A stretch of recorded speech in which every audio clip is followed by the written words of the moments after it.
You're listening to Hardscape Growth, a podcast for hungry professionals who want to grow their businesses and level up. Hello, everybody, and welcome to another episode of the Hardscape Growth Show. I'm your host, Alex from Techo-Bloc, and today we are diving into some awesome insights provided to us by industry leaders at a panel discussion that we hosted in Palm Beach, Florida a couple weeks ago. We hosted the inaugural Techo Pro Elite President's Club event at the PGA National Resort in Palm Beach.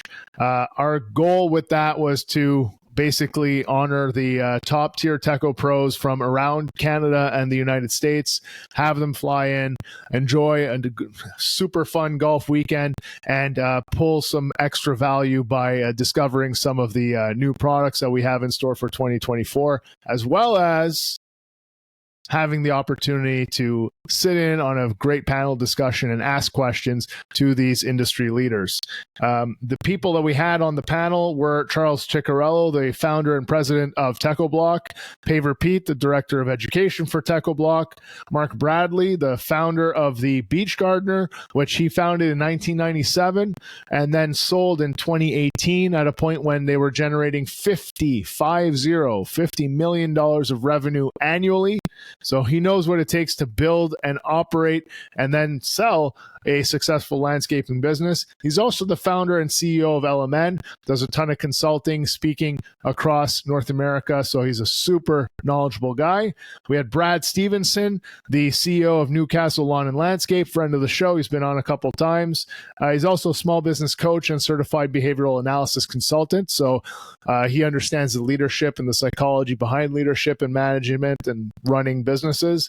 And finally, Seth Wharton. He's the owner of Get Mowtivated. He's one of our Techo pros from Nashville, Tennessee, and the builder of one of our Hardscaper Showcase projects that will be showing across Canada and the United States starting in January 2024. I hosted the discussion, and we focused on four main buckets of information. The first one was, how do you navigate challenges in running a business in our industry? Not necessarily economical. We didn't really focus on the market or the economy. We focused on just running a business and what are the challenges that business owners face every day. How do you overcome them? What are some strategies and what are some lessons that these leaders have learned? Second one was cultivating a positive workplace culture. We know labor is a challenge, so we got to make sure that we create a strong and positive environment so that when people come into our workplace, they want to stick in that workplace. Number three was, how do you boost productivity and accountability in that same environment? Because creating a positive workplace culture is one thing, but making sure that that great and positive environment is producing results is another. So we talk about that. And finally, we wrap up with effective marketing and sales strategies in a down economy. What are some of the things that they are seeing working across North America? And what are some of the things that they are doing that are working? So we get into all that. And I figured that since it's a pretty long discussion, it's about an hour long, I'd give you some insights right up front. So for me, these were the highlights from my notes of that discussion. But definitely, if you're in a leadership position running a business in our industry, you need to listen to this entire conversation. But let me give you my top 7 takeaways from that discussion. So number one, and this ties into our Hardscaper Hide 5 as well. The number one most important thing is taking care of your people. People are always the most valuable asset a company has. Treat them well, and they will attract more good people. Number two, for people to be successful, great processes are needed. Hiring, onboarding, training processes. These are critical to the success of your personnel in the short and long term. Additionally, motivation for these people should be tied to profits.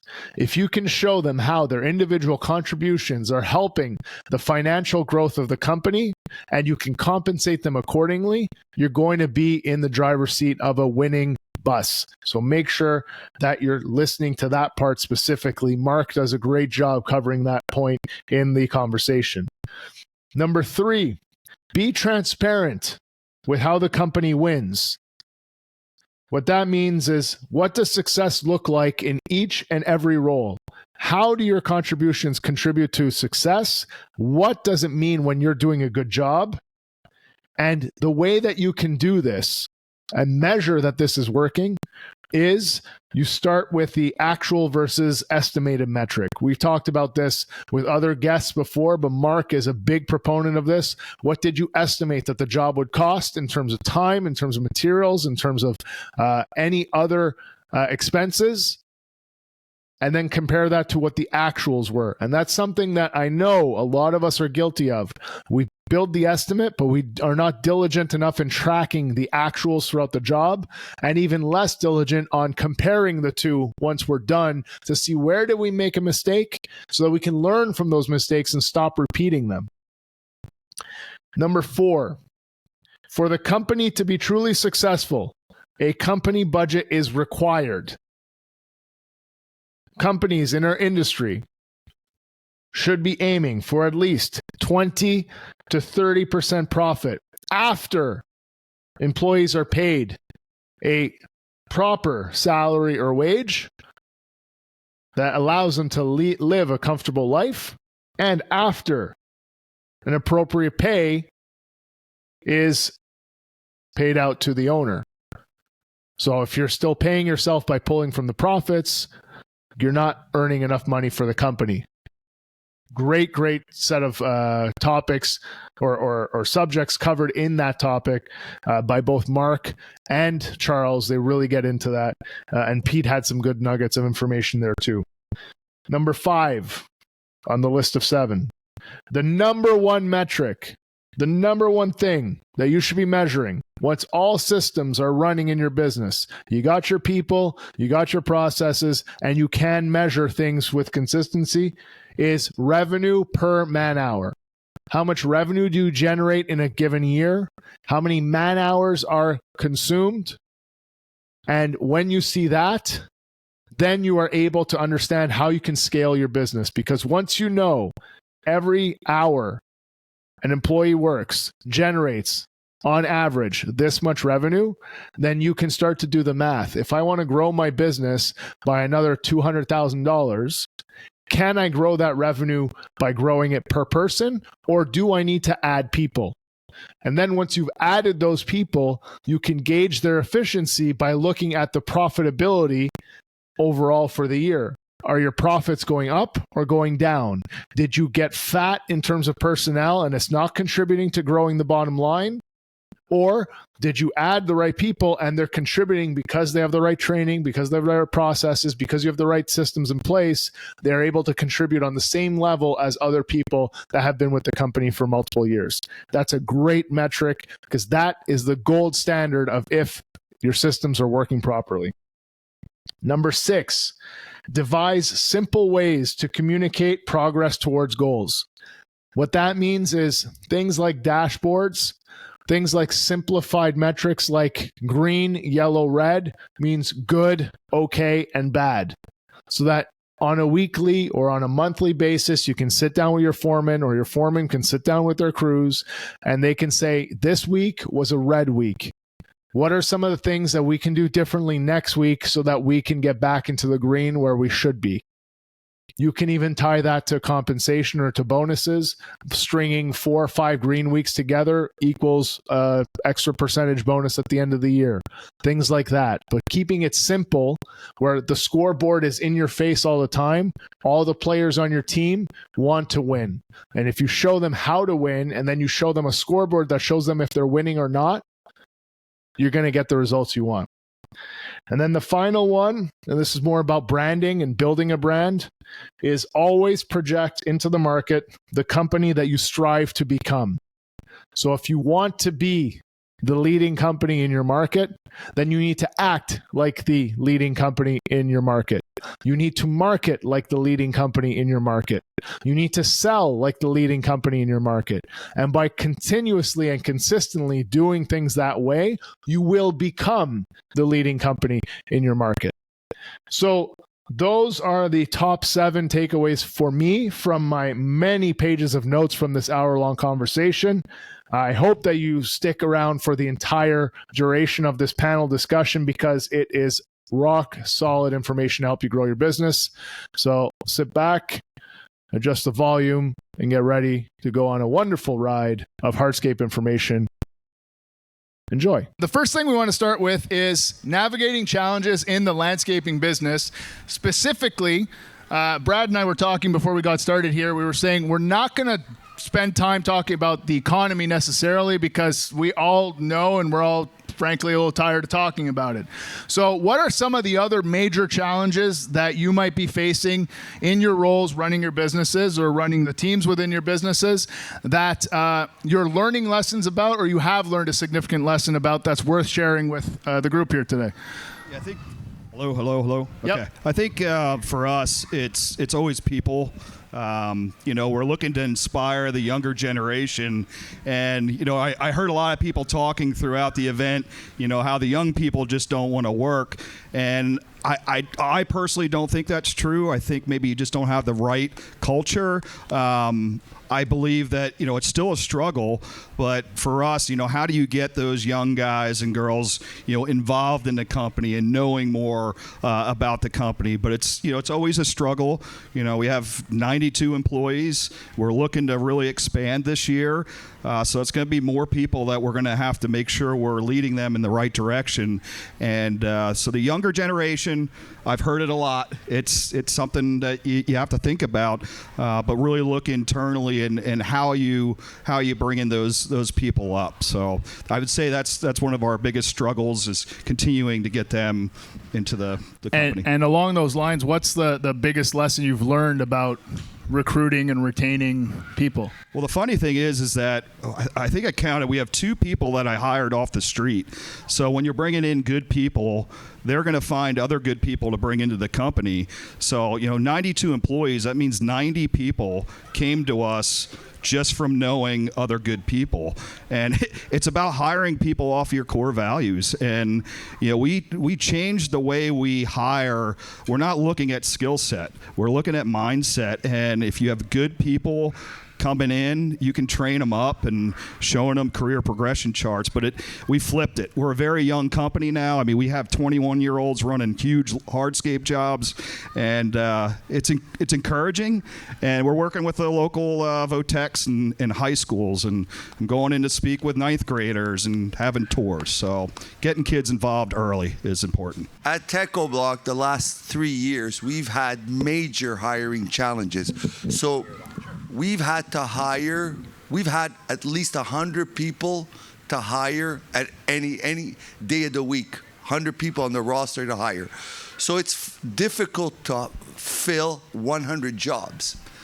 So the desperation of hiring people has made us become very creative. And this is important that we all understand that. We could all complain and say, oh, it's hard to hire good people. It's hard to hire good people for all of us. But he who wins is the one that finds the ideas to hire people.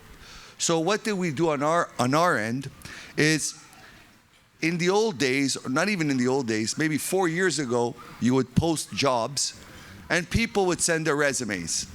And it depends the job. Let's say if it was in the factory floor, we would post the job, people would apply, we would hire them. But when the well is dry, you got to get creative. You got to figure out, well, we're posting the jobs and they're not coming. So we would have meetings at Techo-Bloc specifically to figure out and brainstorm ideas on how we could get people. And I'll give you some extreme ideas of what we would do. So we would have factories. We have factories that are in rural markets, even more difficult to hire when it's a rural area because there's less people. So we tried advertising jobs in rink boards in the local hockey rinks. So we would use local meeting places to advertise jobs.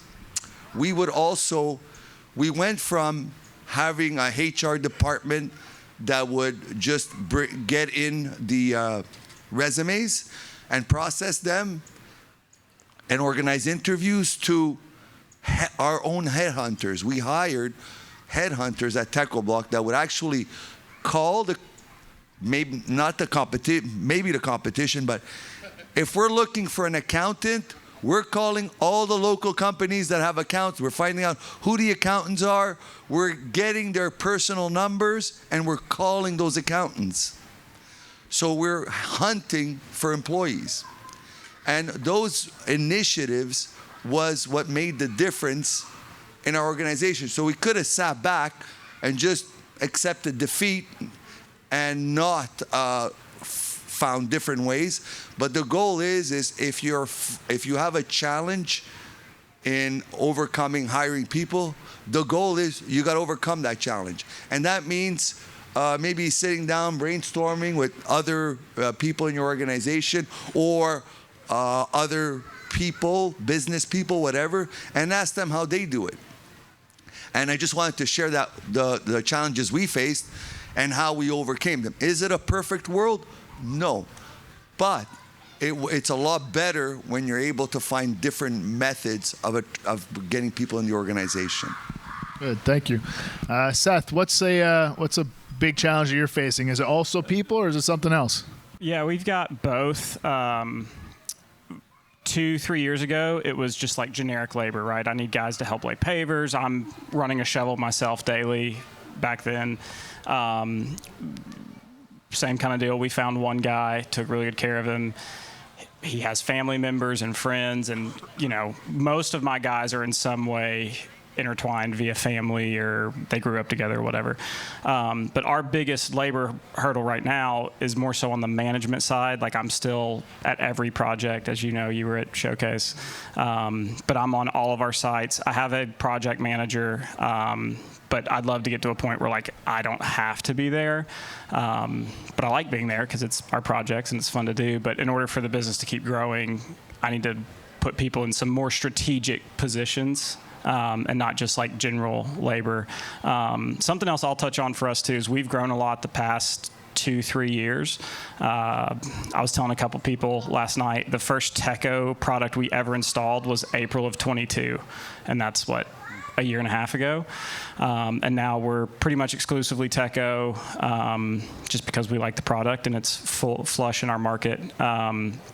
But because of that growth that we've experienced recently, it's a cash flow side. And it's not that we're managing money poorly or don't have money. It's just the fact that we're putting out way more, way quicker than it's coming in. So I find myself having to go chase it more and more and more than I should. So I think I can kind of toss that over to Pete and Mark in terms of that cash flow management. Pete, with your accounting education and all the conversations we've had about money management, and Mark, that's a big part of what your company strives to bring to the industry, right? Absolutely. Yeah, I think from a people perspective, kind of staying on that people topic for a minute, I think there's processes that are needed in your landscape business that often people don't take the time to really just create. And so, great landscapers are always great at finding ways to be more efficient at doing the work, whether it's, the logistics around shipping your materials or the way that you go about laying out a job site and training the staff to do things a certain way, whether it be fueling trucks or your startup and shutdown procedures on vehicles and equipment. But not many landscapers take the time to really build process around developing people. And ultimately, your company is really just your people. The equipment anybody can buy.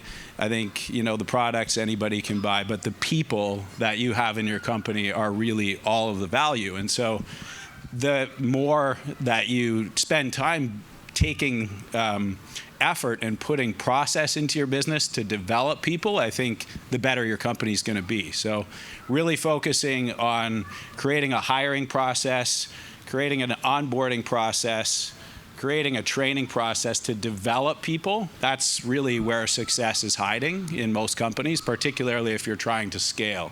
So as you try to build a lot of enterprise value in your company, you really are only limited by the number of employees that you can create. And so if each foreman or crew lead that you can build is able to produce $500 to $1 million in sales, and they can make you 15 to 20% profit, you got to consider what the value is in those people. And this day and age, if you're selling a landscape company, you're probably going to get 3 to 5 times EBITDA. So if you've got $1 million foreman that can consistently produce $150,000 worth of profit, every one of those foremen, if you look at it from an enterprise value, is worth about $600,000 to $800,000. And so the more of those that you can produce, the more enterprise value that you're building long term. And in the short term, you're building a lot of annual profit, a lot of cash flow that's going to allow you to do many, many things and invest in other areas of the business. But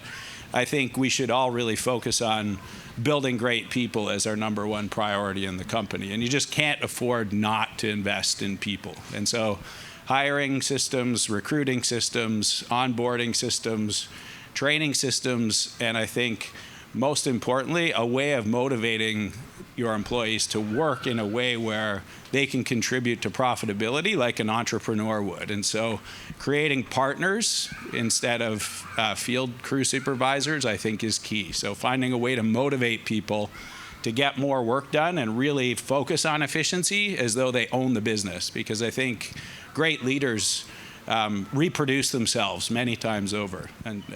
And my own business, going from $0 to $50 million as a landscaper, I had to repeatedly replace myself many, many times over.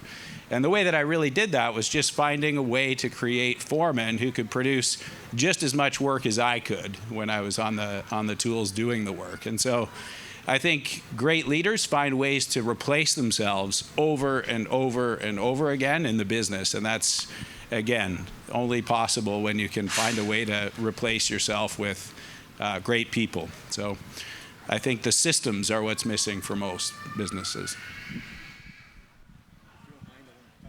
Yeah, sure.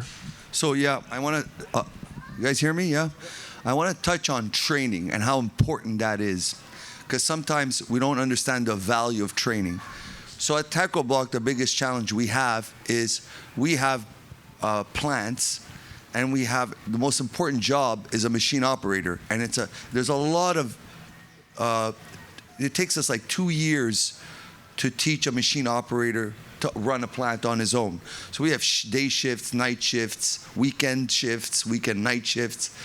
So in the past, many years ago, we were very lean. So we would have one operator per shift, and we quickly found out if an operator doesn't show up, if an operator gets sick, we got to shut down the plant. Our plants cost $6,000 an hour. So we said, you know what? We need more operators. And that costs money because we would have 2 and 3 operators, even though we needed 1, per shift, because our plants cannot go down. So we put a program in place, and we have constant training all the time. And in your business, because I've done landscaping, that is so critical. You know, yesterday I was having a lot of discussions with contractors. They're saying, well, they don't know, a lot of our guys, they don't know how to do a lot of the work. But what's important, because it starts at the top, it starts by you guys committing to getting these guys trained. And that's a culture you create that's not just for today. It's every day. Every day we're training people. Every day we're teaching them new skills, may it be levels, may it be whatever, right? So because when you commit to training, you'll create depth. You'll create people with more knowledge and people that are flexible. You know, a lot of people put focus on, oh, I have a guy, he's great with the level. That's just one guy. What happens when he leaves? You got to cross-train. You got to make sure 3 people are able to do the level. Because when one guy's gone, you don't want to be, sorry to use the expression, held by the balls by one guy, right? So you want to cross-train. Is HR here tonight? So you want to cross-train. Very important. Pete, you want to close us out here for this part? Yeah. You should hire a director of education. Somebody with lots of industry experience. Talk about accounting. I think a lot of contractors are bleeding money.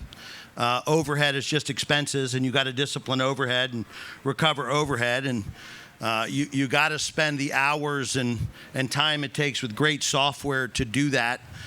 One of those components is what I call people care, not human resource management. I think that's a terrible phrase, but people care, taking care of people, recruiting, retaining, retraining, all those, what I call the Re's of people care. And when we talk about people care, I think the primary individuals are the inside the gate people, the people that we look at and say, well, they can't do that. I know them. They don't have the ability to manage a team. They don't have the ability to do this and that. Let me tell you something. They show up every day. They unlock the fucking gate every day. Put your arm around them and say, I can show you how to shoot grades.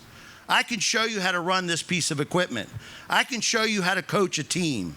I can show you how to get off your hands and knees and do this right. And you'll be great. I had a conversation with somebody today, Ferdinand the Bull, who is now managing multiple teams of people and stressed but excited by it. And that's an inside the gate individual who's given the opportunity to shine and has taken it. Don't miss that. Just wanted to write that down. I like that one. It's good. Yeah. Well, I mean, we. Any questions on challenges or any ideas or anything you want to toss out before we move on to the next topic?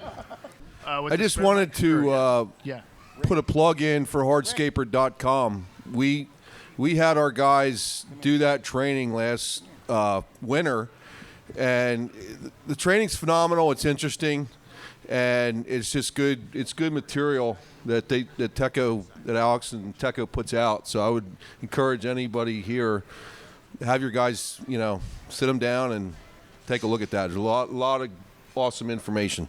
So, thank you. Yeah, we have. Thank you very much. This episode is brought to you by hardscaper.com. The Hardscaper mission is to empower industry professionals with the skills, inspiration, and confidence they need to take their businesses to new heights. Struggling with training programs for your team? Looking for helpful tips to build a better company? Subscribe today to gain access to hours of interactive on-demand hardscape construction and business courses for free. Check out hardscaper.com. Creating a positive workplace culture. We've highlighted the importance of it, so we're not going to go back there. But what are some of the things that you are doing that is successful in helping you create a positive workplace culture? And what are maybe some of the things that you tried that are a waste of time or a waste of resources? Seth, do you want to start? Because we were with your crew all summer, and they're pretty chill and pretty happy to be there. Yeah, I mean, I think so. One of the big ones is equipment. I know y'all preach equipment and efficiency, suction tools, IQ saws, when applicable, right? Yeah. Suction tool, all that stuff. We outfitted a really legit job trailer, in my opinion, at least. Everything's fairly organized. The guys like that. They all kind of have their own levels that have their names on them, but they all go back in the job trailer at night, and they encourage each other to hey, make sure my tool goes where it needs to go. But so equipment's a big one. We run newer skid steers. That kind of ties into an LMN synced up type deal as far as overhead recovery, making sure that you can swap those machines out as they age. We've been changing skid steers, excavators every 2 to 3 years, tilt rotators. So really equipment's the big one. And the guys came from some other pretty big competitors in our market, and they're they don't have that. We're hand shoveling trenches up against foundations, and with us, one guy can dig it, and they're moving, getting more done. So I think that you can always throw money at them, but there's more of a respect element that I think they like being with us. I respect them, take care of them, all that good stuff. It's helping you keep the guys and it's helped creating a good environment. Is it? You said you were able to get some people from some of your pretty big competitors. Is it aiding clearly in the recruitment process as well? Yeah, we've got Wayne knows our rep. Wayne knows about a job. It was supposed to be like 2,500 face feet of raffinado. That got turned into something else. But we bid directly against two other guys in our market for that job. The homeowner, because he interviewed so many other people, went with us on the hardscape side, which is great. And then one of the other companies he interviewed, younger company, used them for the plantings just because he felt bad. So he's like, hey, I'm going to kind of throw them a bone. I was like, okay. But that crew or that company had their crew out there the week we were doing hardscapes. And every time I looked up, they were stopped watching us, talking to my guys, asking questions about it. And like, hey, if you need any help in the winter, we don't work in the winter. So that's, I think, how it helps. But attracting people and people of all kinds, customers and potential employees. Yeah, and then the employees are watching, and you don't want to take anybody from anybody else. But I mean, when they ask you, like, "Hey, what are you doing in the winter?" We're working. So, Brad, I know that you're big on. I mean, you've been mentoring a lot of other landscape and hardscape construction businesses all over the United States, and building a strong culture and focusing on leadership for the leaders and how can they do that effectively is a big part of what you do. So what are some of the things that you have to share? Yeah, I think, when you're looking at training, you really have to focus on leadership training. And, I look a little bit, I'm more, I'm outside of operations, so I'm more about people building. And, what's going in, Charlie, we were talking about it today, what's going on in people's lives, asking them on a one-to-one basis, what's happening. You find out a lot of things, you want to get, pissed off at people, but when you start asking a lot of questions, you start understanding that they have some personal problems. And I don't care what anybody says. If people tell you to check your personal life at the door, I used to have a consultant that used to say that. It doesn't work. I had a guy that had 2 kids die while he worked for me. I had to do one-to-ones with him. I helped him through that. I got him therapy. Like, it's those sorts of things. And we've done a lot of stuff, behind the scenes to help our employees because they're our family. I mean, we have to take care of them just like our family, and we're not going to just let them go. Like, we give them chances and we help them improve their lives. Our core values, one of them is determined to improve personally and professionally. I want to see people improving their lives. And, I think, when that's your core value or one of your main core values, you start asking those important questions, about their lives. And I can tell you community outreach. Before COVID, I mean, we met as a leadership team, and we weren't sure if we were going to go out of business because of COVID. And we sat in the garage 6 feet apart, and we're like, you know what? We're just going to go for it. We're going to help the community. If we go out of business, we go out of business. Because at that point, we weren't essential, and then things changed, obviously, which was great. But that's what started the community outreach. I drove a food truck, delivering just food to people 2 days a week, and it kind of opened the door to be like, you know what? We're going to start giving back. And I can tell you with the younger people, they want to be a part of that. We work with the autistic community as well. We're bringing in interns from John Paul II, which is a special learning school, and just the feedback. Like, we had 40 of our guys show up for a graduation for Corey, who is a kid that we hired. 40 of our guys. I didn't tell them to go. I just said, hey guys, Corey's graduating. If you want to come, you guys can bail from the job. I'll pay you. Don't worry about it. But if you want to come, it'd be pretty cool if we could go. So 40 of us, all our green shirts, went into that cafeteria. There was 3 kids graduating, and I mean, the mom was crying. Corey was so excited to see us, but I didn't realize how much it was going to affect my people because they never experienced the struggles that those kids go through, and just in life, it was eye-opening for them. And you start doing that stuff, and again, it's not for business. Like, we don't help the community because of business. That's not what we do, and I don't think that's the right way to go about it. But if you're truly a kind-hearted person that you want to give back, I'm telling you, man, it's called the second mountain in your life when you're giving back. It just spills over, and it's cool. We had, Friday we had 20 of our people. We give volunteer days off. It's one VTO. And we had 20 people cleaning up a school in the city. And again, they just volunteered to go in there. I mean, they do get paid, but it's okay. You know, we want to be out in the community and helping, and they want to be a part of it. So younger generation, get into the community. That's what they want. They want to be a part of something bigger than themselves. I think I answered the question, did I? Yeah, I think you did a great job answering that. On the topic of leadership training, I don't know if, Charlie, you wanted to talk about the investments that we've done recently with that and, you know, kind of what led you to that decision, because that was not a nothing investment. Yeah, so like having a positive workplace environment, that culture is created from you guys. It starts at the top.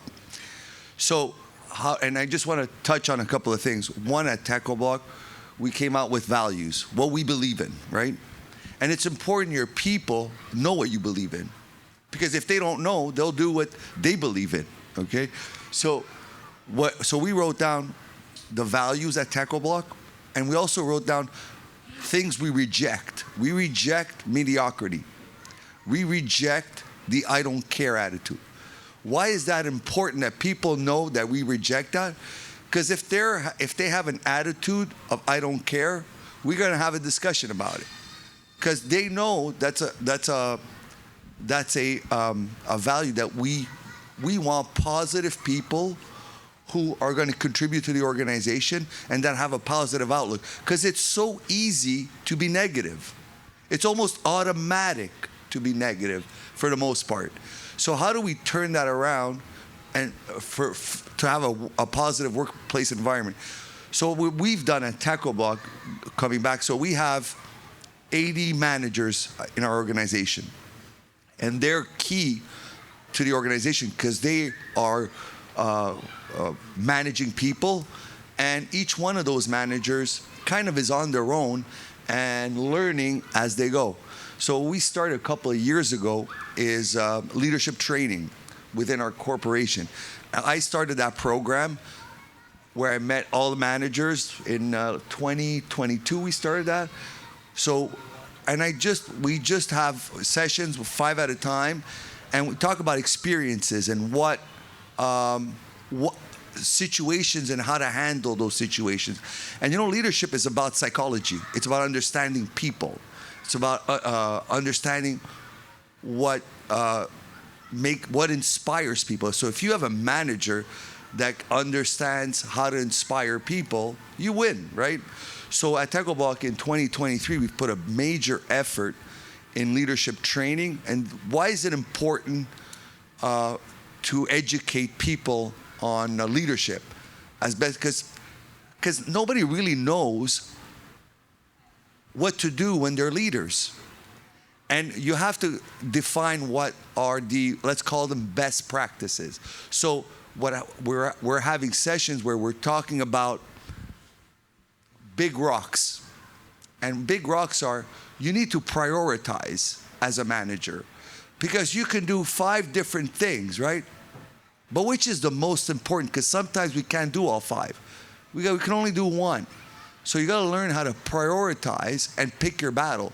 And the one that's going to yield the best result is the one you guys should focus on. So those are things that managers, oh shit, I never thought of that. Big rocks. You know, prioritizing. So it's just a little snippet of how important it is, in our case, for leadership training. It's going to have a big impact on the organization. And what I'm learning after our leaders went through this training is their employees are recognizing it, because they come out with comments like, wow, John the manager recognized he talks a lot. You know, there's some people that never shut up, right? They talk forever. And so now in these leadership trainings, say, hey, no, it's true. Brad said probably this whole panel. So there's people that they get going, they talk, they never stop, right? So we talked about, including myself. My wife has a signal, by the way. When I start talking too much, she goes like this, and I know, okay, shut up. So now some of these managers realize, man, I talk a lot. And people tune out when you talk a lot. So how am I going to overcome this? I'm going to tell my people that if I'm talking about, tell me, help me be a better leader, and make sure to help me be shorter when I'm speaking. So those are examples of what we're doing in our business for training people. I wanted to ask Brad, just because you're kind of in a unique position where you get to interact with thousands of companies every year. So maybe there's some things that you're seeing that are common threads to success with building a good workplace culture, and maybe a top 1, 2, 3. I don't know what you have in mind, but go ahead. Yeah, Mark. Sorry, did I say Brad? Sorry, Mark. Yeah. So I have two first names, Brad, so you can call me either. No, absolutely. I think there's some common thread in great companies. I think starting with young workers, we kind of pick on the younger generation and say they don't want to work hard. But the truth is the generation that was just before me said the same thing about my generation, and I think the generation just before them said the same thing about the next generation. So that's kind of bullshit, in my opinion. At the end of the day, everybody goes to work for one reason. They go to work for themselves, and they go to work for their families. They want to support themselves and make a better life for themselves. And just like everybody in this room, if you had the good fortune of starting your own business, you were given something, whether that was from your parents or just something that you found along the way from a mentor, or you just were lucky enough to come into this world with it. But not everybody is. And so a lot of people decide to go to work in companies, and they choose great companies to go to work in. And so, be a great company first if you want to attract great people. But then I think second, create a scenario where great people want to stay. And I think the only way to do that is to find a way to be transparent about what success looks like, and then find a way to motivate people in a way where they can actually make more money if they actually succeed according to that model. And so the best companies that I see understand one major thing. Everybody in the company needs to understand when a job is profitable and when it isn't profitable. And the best way to do that is by sharing estimated versus actual hours. When you bid a job, you should know how long it's going to take. And if you don't, then you're guessing at whether or not you're going to make money. If you're just straight up square foot pricing, you are guessing. That's all there is to it. When you have estimated versus actual hours and you know how long a job should take, then you can share that, and that becomes the key metric for those doing the work. Once they go out to do the work and they understand how long you expect it to take, then they can make decisions on how to get it done faster. They can ask for better equipment. They can ask for more training. They can ask for better logistical management. They want to make sure the delivery's there on time. They want to make sure that they place material in the right order. They care that everybody on their crew understands how to do layout, because they're going to be faster when everybody knows how to do layout. It shouldn't just be the foreman that knows how to set up a job site. It should be everybody on the crew.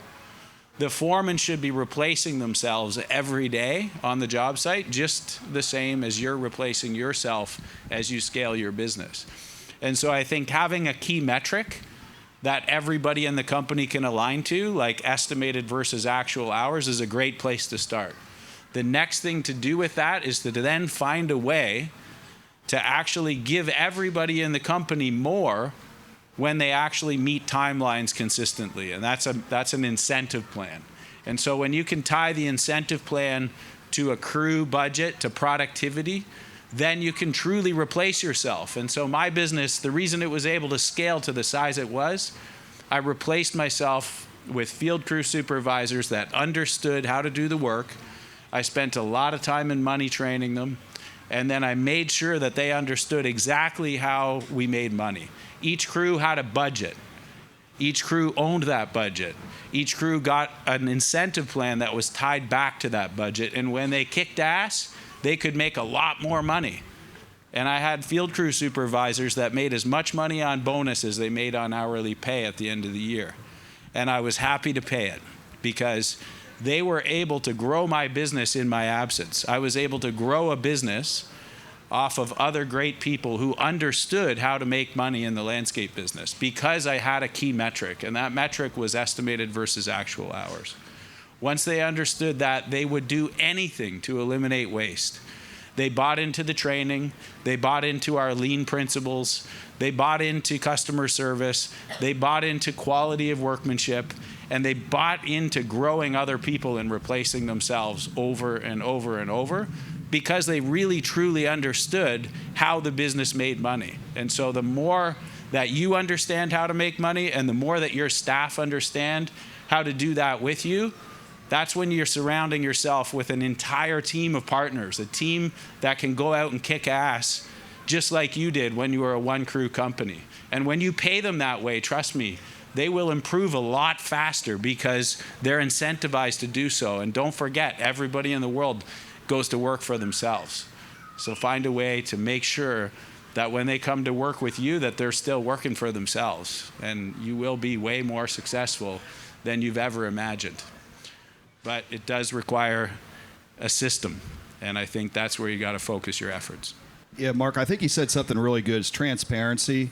You know, we opened our books to our entire company. I remember bringing the Mullen guys in, and we opened up QuickBooks, went through every line item, revenue, and then all the costs. Because, you know, the guys are out in the field seeing how much you're charging per hour. They think you're bringing that home, and that's not the truth. So once you turn the page and you see all the expenses and see what's at the end, that was a game changer for us. And it's a Simon Sinek, you know, understand the why behind everything. And I can tell you with LMN software and their budgeting tool, that's the best freaking tool that you guys ever came up with, you know, and if you don't use it, it's something to really look into, and the whole program. But that was key. Understanding why was really, really important.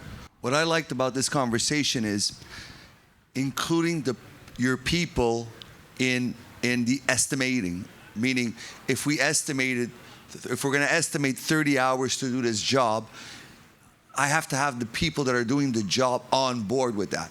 So, John, Pete, 30 hours, are we good? Because that gives that's inspirational for them, because it gives them a goal. I got to do this in 30 hours. I could do it better than 30 hours. So when you make them part of that initiative where they're part of the budgeting of the hours, and you sold it to them, because you can't shove it down their throat. You got to sell it to them. They have to agree with it, and if they do, they'll deliver every time. Does that make sense?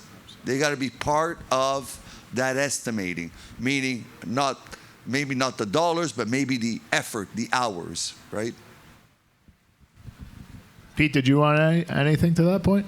Yeah. Very quickly, 20 years ago, Charlie told me, never accept mediocrity. You used the word today, and I've done that. I've read, studied, traveled, immersed myself in our industry and learning from you. Thank you very much, on different jobs and different projects and different showcases where I'm learning from, you know, the best in the business. Many of you I know very closely, and I appreciate guidance and applying that every day, and then making sure that everyone around me, the team, like Rick and Sean Parsons and Sweetie and a number of people, Chris, who's been on stage with me, and letting them know that I'm not going to accept it of myself, and then seeing them rise to the, you know, that rising tide, you know, lifts all boats. So I think never accepting mediocrity and making sure everyone does it. One last thing, we talk about inspiring people, and hopefully our showcase inspires people to do great things.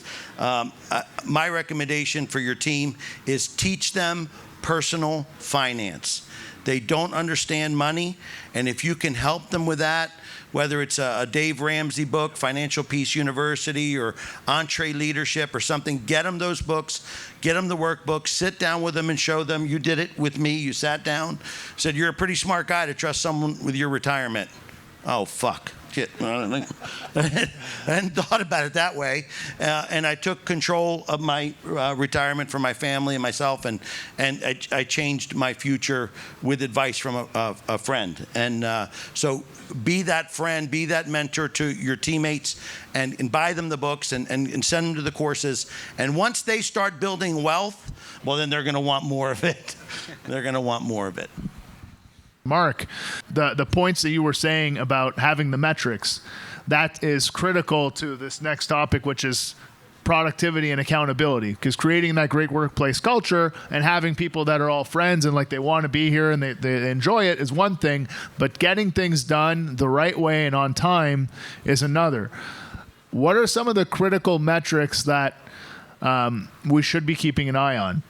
Like if you had to give a top 5 of like, what do we really need to be measuring as a baseline to ensure success? At the company level, I think you have to create a budget if you want to be a successful company.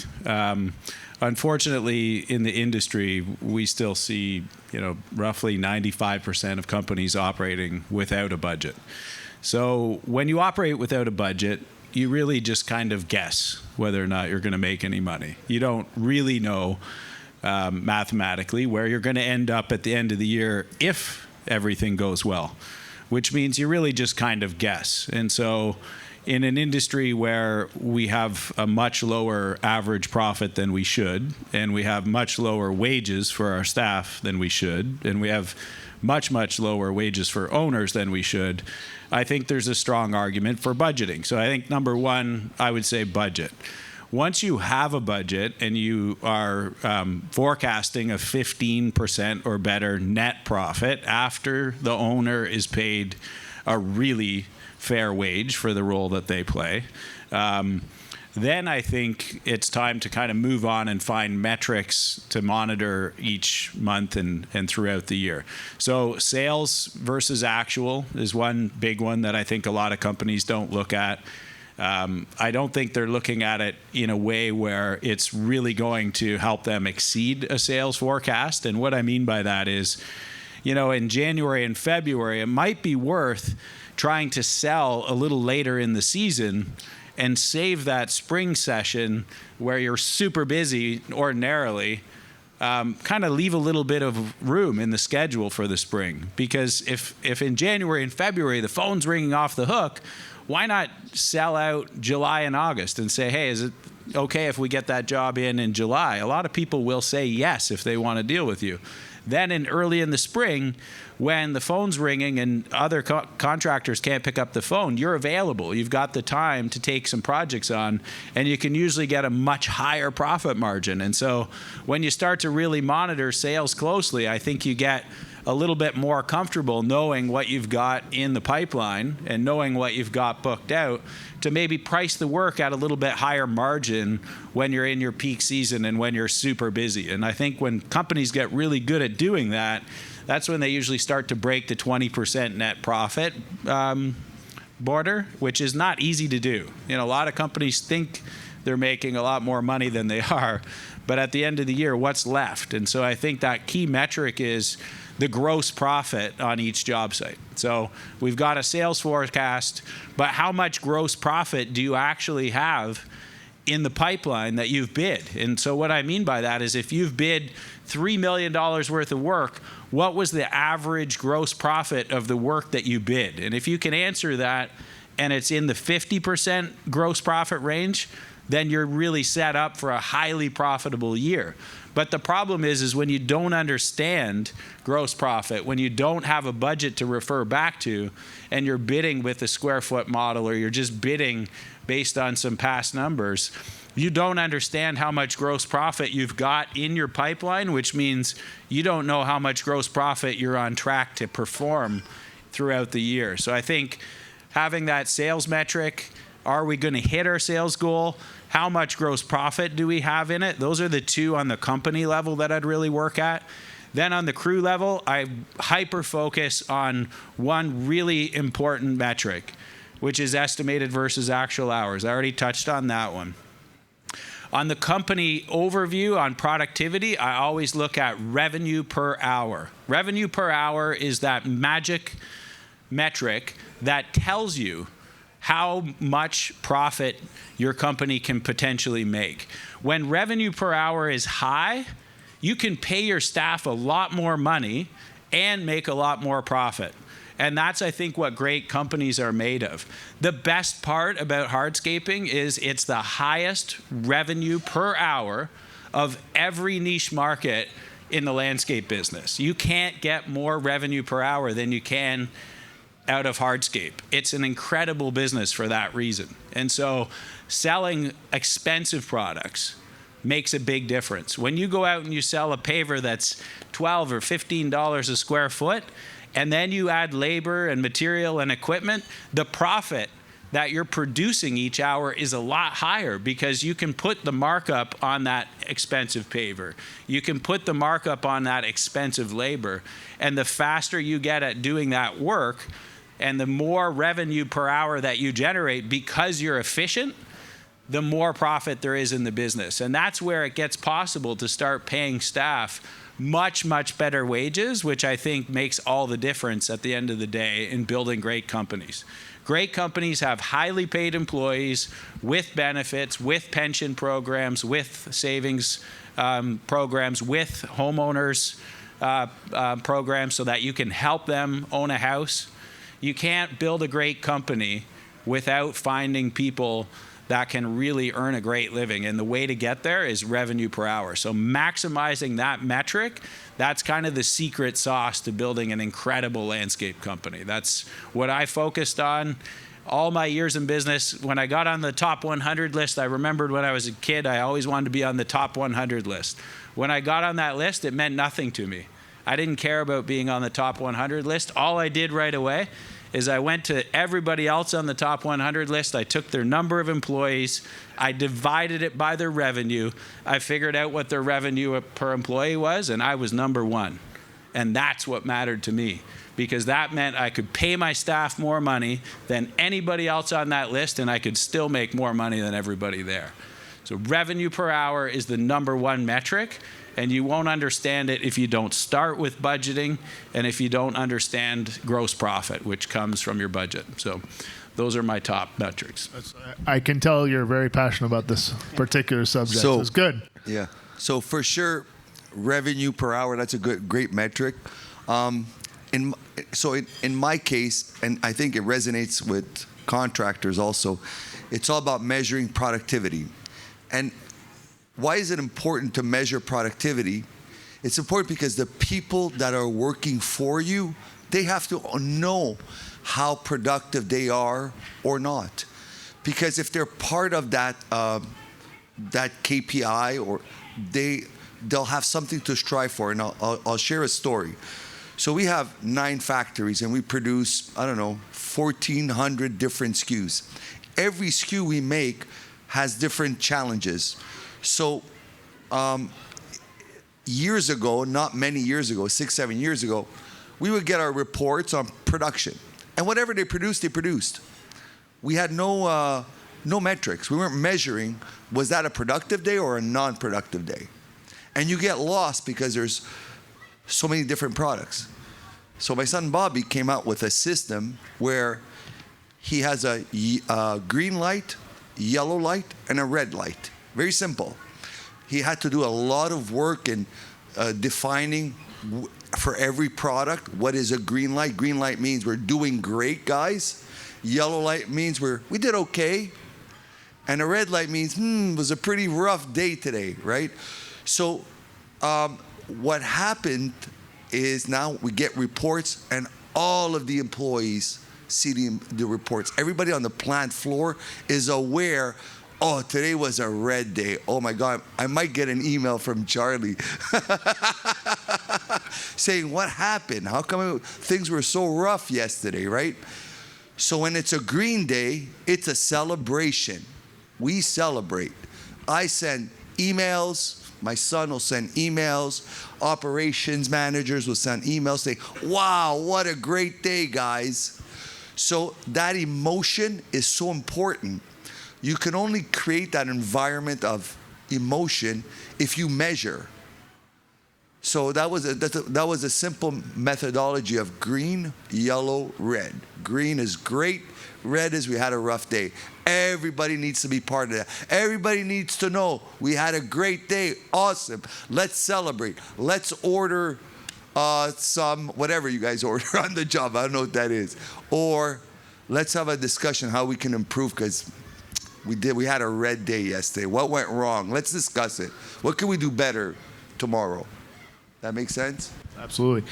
Seth, I know that, well, I mean, on the panel, you're the youngest guy here, but you've built a pretty impressive company in a short period of time. Is there anything that you have to contribute that kind of builds off of what's been shared? A plug for LMN. We started, I think, 2017. I'd seen it all over and was like, all right, we're going to try this. Built a budget and literally was like, I suck at running a company. I have no idea what any of this is. Ended up going to an LMN training and seeing it in the live of like, okay, I'm not recovering overhead at all. I just buy equipment because I like equipment. And so through that, we've been able to set ourselves up to where we can quote $500,000 jobs and know, hopefully at the end of it, we're going to be, right at a 20% net. I told Pete that when he came to the showcase job, and he was like, you don't have a 20% net. I was like, no, that's like he said, that's your gross is what you told me. I said, no, that's the net number, but don't always hit it, right? You can be over on hours and stuff, but by using LMN, we know that, hey, we're going to quote this job and all of our materials are accounted for. Going back to the labor side, that's the one number where you can lose man hours real quick if you're not careful on stuff. Our guys are efficient and getting more efficient on, the more we use Techo products and stuff. But, being able to know those numbers and bid the big stuff and be confident in it, it's a good day. I think there's something you've said about the confidence too, because when one of the conversations we've had in getting to know each other this year was the scale of your projects escalated dramatically in the last 12 to 24 months, and you need to have some rock solid confidence in your numbers to be able to go from your average job being a $75,000 project to a $275,000 project in that short time with the limited experience that you have. So I think, it's a testament to the importance of tracking those metrics and really having the discipline to measure that stuff, because that's what puts you in the position to say, yeah, that's the number, and be sure that you're going forward and you're going to make money on the job. Yeah, and we just started truly tracking man hours, like real versus actual. It's kind of all been in my head. Like, yeah, here's an LMN estimate and budget, but we haven't been sharing it with the guys. Like, they clock in, but it's not like, hey, this is attributed to this work area. We've always been really good on the material side, but trying to get better on the man hours side. Another point to the LMN side of stuff is before we were using that, we didn't have a budget, and I would just estimate materials based on what the dealer would send me. And there's a lot of line items in our market that are taxed that you can toggle on and off the tax portion of it. And at a 9% rate, if you miss tax on a $10,000 paver order, you just took $900 out of your gross profit, net profit at the end. So super helpful. I just want to be truthful, and we sucked. From 1994 until 2016, we were barely profitable. We had to pray for snow in order to be profitable, and that's not a good feeling. But we struggled, barely, 2% to break even. 2018, we lost $350,000. We weren't going good. And the budgeting side of things is what turned us around. We thought projects were really good until you dig in. It's like, oh yeah, we're losing money just getting out of the door. So I mean, this was not a case cakewalk for us. I mean, we really did suck. And I think that's important for everybody to hear because, we can tell you all the great things, but we didn't know our numbers. We had no clue what our numbers were. We thought we did, but it was a bunch of guessing. That's all it was. And it's refreshing to understand how much you're going to charge per hour. Because for the salespeople, they're asking, why are we charging this much? Well, this is why. But yeah, we were pretty bad. So it was just a short period here that we got better, and we were able to grow because of it. And people that are in our area, we kind of popped out of the woodwork in 2018 or after 2018. But yeah, we were pretty bad. When you went from when you redid your budget, right? How drastically did your sales numbers change in terms of price? Because when we did it, we were so much higher than everybody we were bidding against. It was crazy. Yeah, no, our price, we were charging $45 an hour. Yeah. And it's like, oh gosh. Yeah, now we're like 109-ish is where we're at. And listen, we're getting the jobs. We do go over on hours. We got a young team, so we're not perfect, but the money's out there. But again, this is not a cakewalk. You're gonna screw up. You're gonna mess up, but you just keep pushing through it and learning more. Every time I think I figured it out, something else hits me in the head. But it's kind of fun. Pete, you're like a hawk on job sites with missed efficiencies and gaps in productivity and just all the things that are sucking time and sucking money. What are some of the things that we should be keeping an eye out for that will help productivity, and how can we keep people accountable in those situations? Let's just ask Seth what I said. Just kidding. 20%. I'm just kidding. I didn't know he was taking notes. I think that this is from the E-Myth series of books. If you haven't read them, I would read them. Michael Grieber and Tony Bass. You have to have job descriptions, and the job descriptions have to be very detailed for every member of your team. Has to be in writing. I don't care if they're admin. And any layer of the team, from labor to leadman to foreman, everybody has to have a good written job description and understand, because people quit because of anxiety. They leave because they're frustrated. They don't know what to do next, and they're kind of looking around, and everybody's working, and they're not working, and they get this pit in their stomach, and they're like, I don't feel good, and I don't feel like I'm contributing, and then they leave. So I would start with job descriptions. I am big on accounting and job pricing and job costing. I'm a fan of software, and I can tell you, if your goal in life is to sell your company, and that should be one of your goals, is to sell it and then maybe start it again, you need to have a job description. You need to have software that manages your budget and manages your production rates. But you also need to have great marketing people who understand digital marketing from a fresh perspective. And I learned a lot from Ryan Riley, Hardscape Social, who coaches and teaches our team about that, as well as a lot of great people in the marketing department. We appreciate that. And someone mentioned sales, getting those prices. So, and you mentioned systems and processes, and I'm a big systems and process person. You have to have a sales process, and you have to have a sales cycle, and you have to follow it all the time, and you got to stop shooting from the hip. This isn't gunfighting. This isn't people like me, that's why they buy from me crap. Put that aside. So if you have independent individuals out there or employees out there, team members out there selling jobs, you need to ride with them. You need to make sure that when they're out there, they're following the process, they're following the cycle, they're educating their consumer, they're using unapologetic sales. Here's the price. You're going to be really happy. You see that German, I'm married to a German woman. You see that German woman over there? She's going to be happy when this is over. Good. I like that. All right. And here's the bill. Oh, damn. Okay, but she's going to be happy. Yes. All right, then I'm in. So you got to have all those job pricing, marketing, selling, and then obviously the installation and production rates. So those four things, which has been the pillar of our showcases, our traveling roadshow, those four parts. So please come. It's very important to my employment that you come to those events. extremely important to my employment that you come. But those 4 things, if you apply those to your business, you're going to win. Well, that dovetails perfectly into our final subject, which is sales and marketing strategies. Way to go, Pete. Yes. Hello. Charlie. Okay. Yeah. So I wanted to touch on another subject because I've had a few discussions with some people here.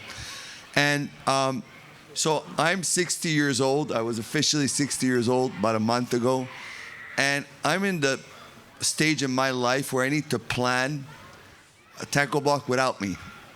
And there's a lot of you who have built great companies, and you need to start planning the same thing, succession planning.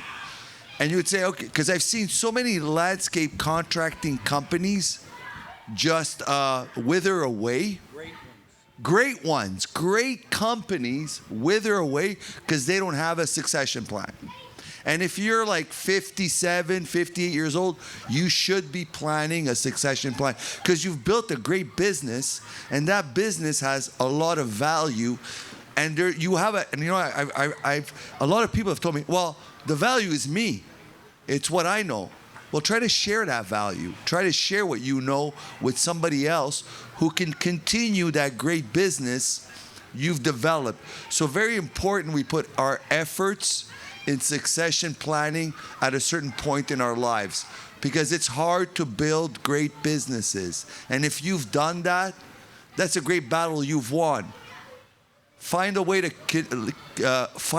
continue it moving forward. So let's talk about sales and marketing strategies, because I think that given the economy that we're in, given the market that we're in, and given some of the comments that were just shared in the last 5 minutes, this is an important one. And I think we'll have lots of different opinions and lots of different strategies.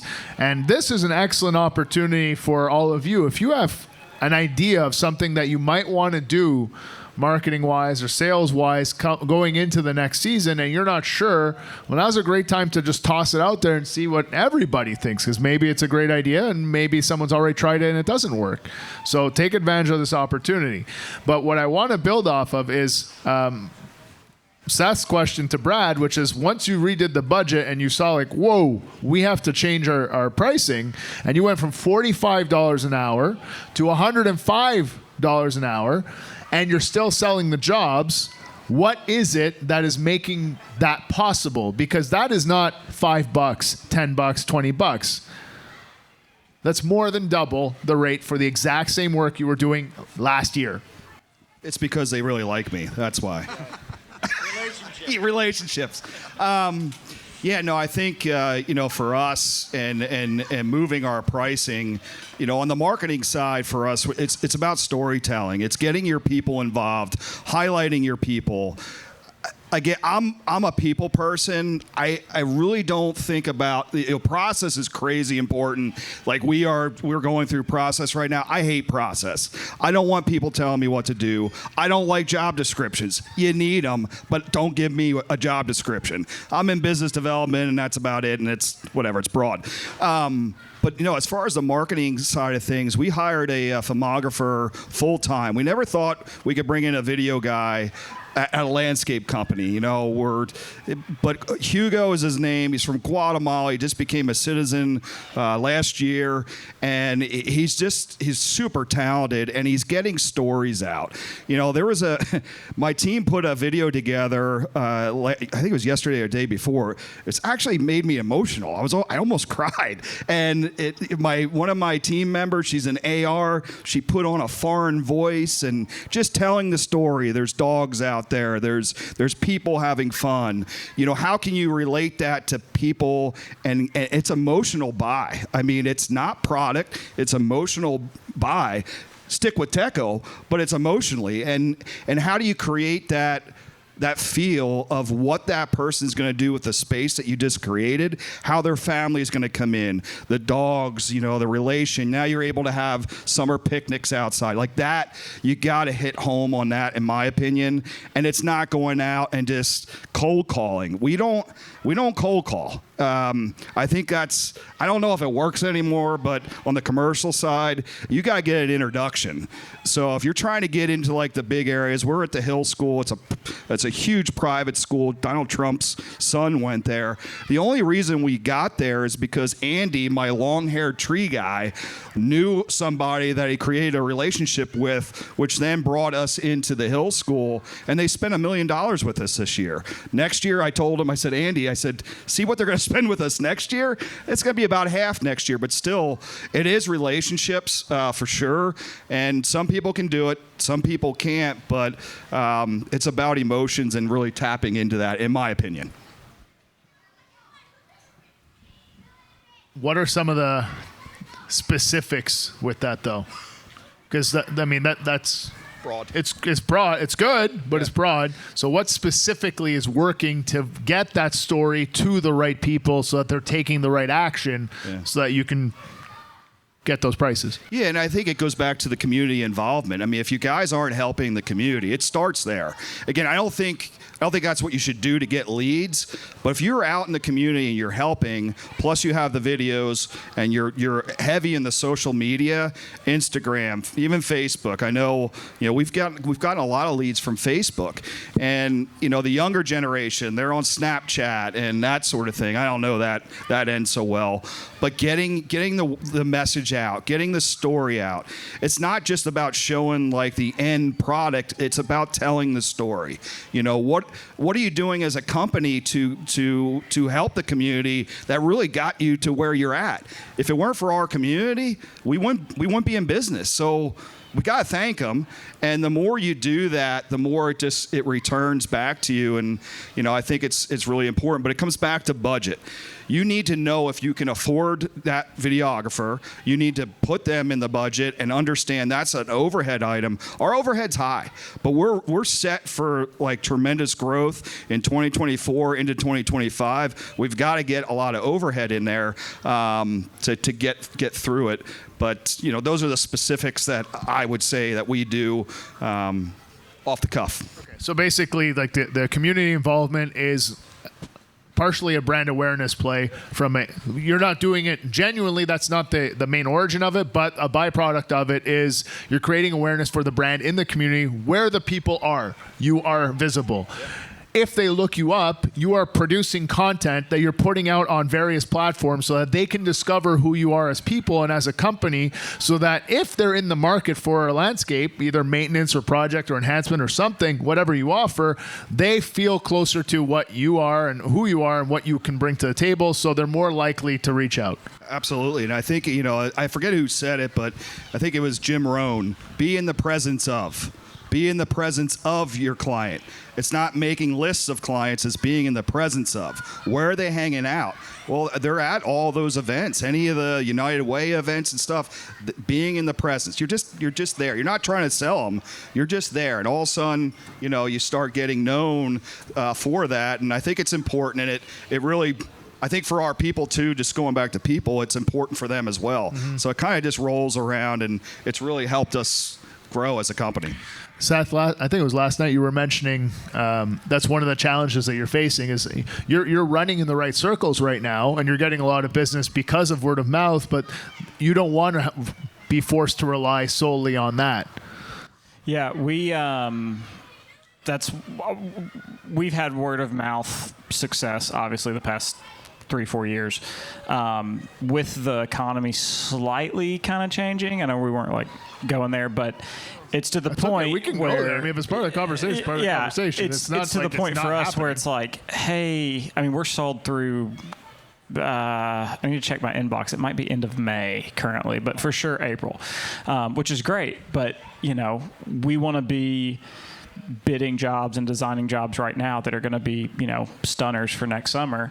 And if you just rely on word of mouth, that's going to be an issue. Was it you I was talking to last night about, some different options and ways to like engage people that I think we may take to heart and try and make work. But yeah, for us, a lot of our clients are hanging out at each other's houses, and that's where a lot of that word of mouth came from. It's like, oh, who did your pool? Who did your hardscape? Who did your walls? Oh, I live on the lake too, and nobody wants to touch anything on the lake because it's steep. We'll call your guy.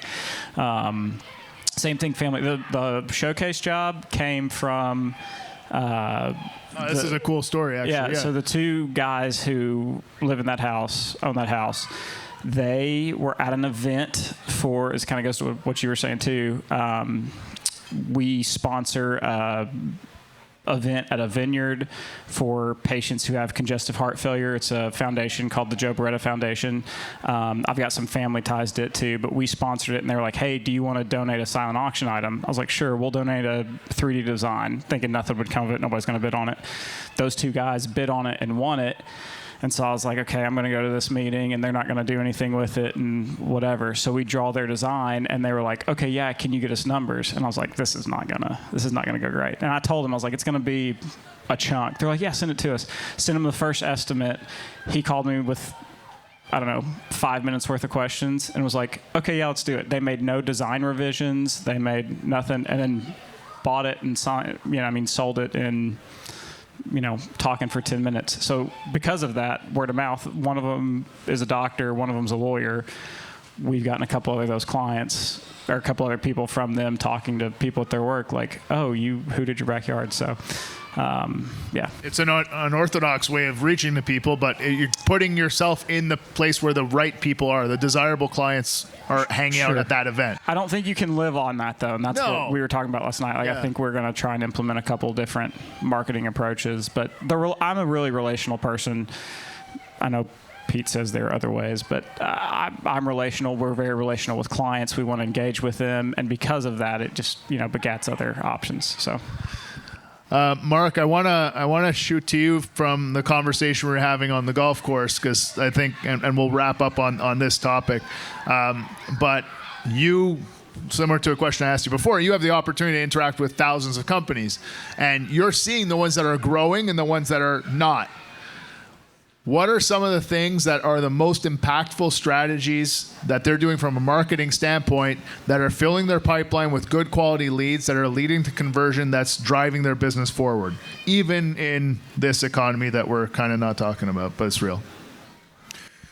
So I think that great companies, the absolute best company in every market, always has one thing in common. Doesn't matter what city you go to, doesn't matter what specific niche they serve.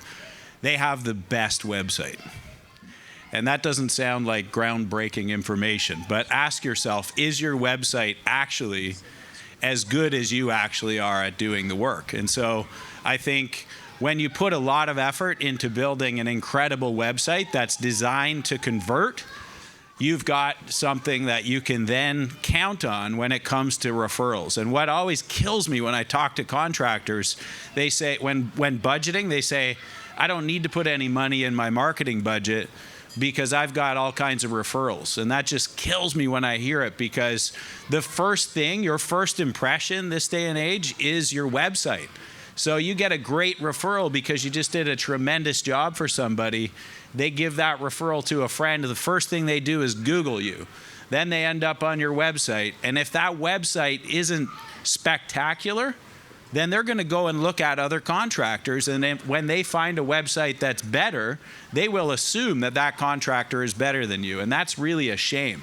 So I think taking the time to actually build an incredible website that truly sells your company is step one. I think then, and only then, does it become possible to do all the other things that really will move the needle, like social media marketing, like paid digital marketing, because otherwise you're driving people to a website that won't convert because it doesn't sell what you're actually in the market to sell. And so I think the website needs to be built to be the company that you want to become, not the company that you were. If you want to level up and you want to do $50,000 projects, $100,000 projects, $500,000 projects, that's what needs to be on the website, not skimpy little jobs without plants and, showing a patio in the corner of a backyard with nothing else. Those are not the jobs you want. You want to build dream gardens. And I think as a company, you have to focus on really highlighting that on your website if you want to convert leads and get those leads coming into your pipeline. And then I think you can do some other things that are pretty amazing. For me, I can tell you, I got to the point where I didn't want to take jobs that were less than $500,000 from a new customer. I would take upgrade jobs and whatnot from past customers that were smaller. But new threshold was 500,000. And that's why I was able to grow $1 million at a time, because the jobs were a lot bigger. So we were growing fast because the jobs were big. And how did I do it? I printed a book.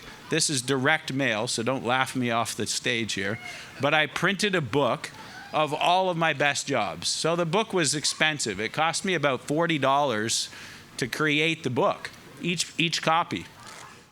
So I printed up 1,000 copies, so $40,000, but I put those books in brown envelopes and we hand delivered them to the right streets that we wanted to work on, where I knew people would be able to afford $500,000 backyards.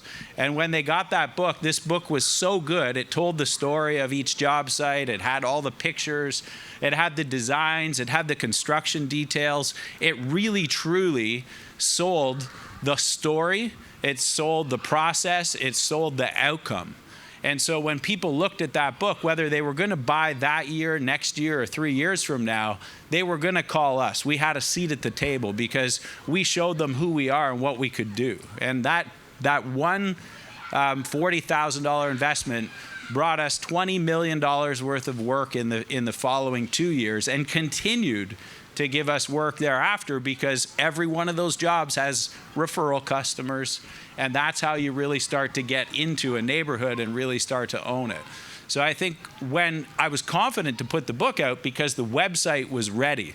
And so they're going to look at the book, they're going to go to the website, and they're going to convert from the website. So you can do these things at scale and invest at scale, knowing that you're not going to have any leakage from your lousy website. So I think when you really start to look at marketing, make sure that you look the way you want to look in the future. And I think a few things are going to happen from this marketing. Number one, you're going to get the jobs that you're looking for. But two, you're also going to get the employees that you're looking for, because great people want to work at the best companies. And so other people in your market, they're going to be working for companies that have lousy websites, that do lousy work, that have lousy equipment with lousy pay, and they're going to come and work for you. So you're going to attract the best when you've got the best website. And so if you haven't really invested in it, if you haven't optimized it, I would say that's a great place to start, because all roads lead back to that website, and you can do so much from it. You can build funnels that convert for Instagram, for Facebook ads, for all of these different things. And every time they land on that website, you're going to keep them in your ecosystem. So I think really focusing there is big. Direct mail, I think, is incredible. I think it's highly overlooked. If you've done great work in a neighborhood, get those houses on that piece of direct mail and get it into people's hands. I think it works a lot better than most people think. The best companies, those that are growing the fastest, are using direct mail, and they're driving back to a high functioning website. So that would be the thing that I see as the big standout from the marketing perspective. On the sales process, though, I will say, make sure that you've got a sales process to support the leads that are coming in. And I think so many companies have the marketing figured out, but then they don't have a sales process that's really going to deliver the conversion rate that you're expecting from those leads. And so when you go to build a sales process, make sure that it's laser clear where you work, what type of work that you're willing to do, how you're going to do your contracts, exactly what type of customers that you're focused on, what size of project, what work mix.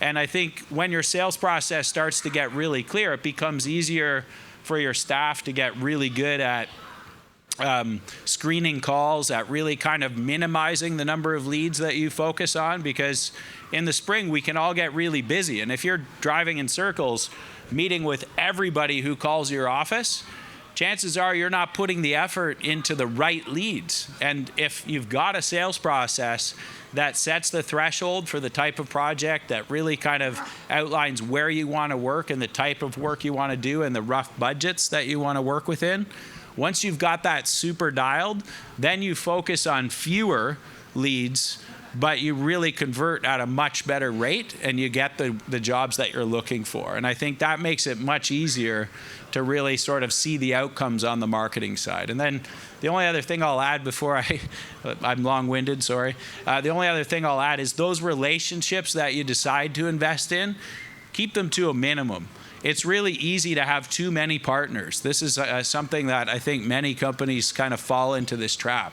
If you've got 4 or 5 great landscape architects, 4 or 5 great builders that you partner up with, that you're getting leads from, and that you're working with, those relationships often are going to give you most of the work that you need anyway. And if you can really partner with them in a meaningful way and they can sort of justify your price, they can fill your funnel, they can keep the leads coming in regardless of what the marketing's doing, I think all of these other things that I'm talking about, a great website that can convert, that's just a tool that sort of layers under those relationships. But myself, I'll say that most of my biggest and best jobs came from landscape architects and engineers. And if there was one that I wanted to work for, all I did was pick up the phone, and this is just outbound selling. At some point, you're going to have to do it if you want to step up. I found out about a big job in my area. I figured out who the architect was on the job. I just reached out and said, hey, I want to do this job for you this time. And he said, well, that job is the biggest job I've ever done. I don't want that to be the first job I give you.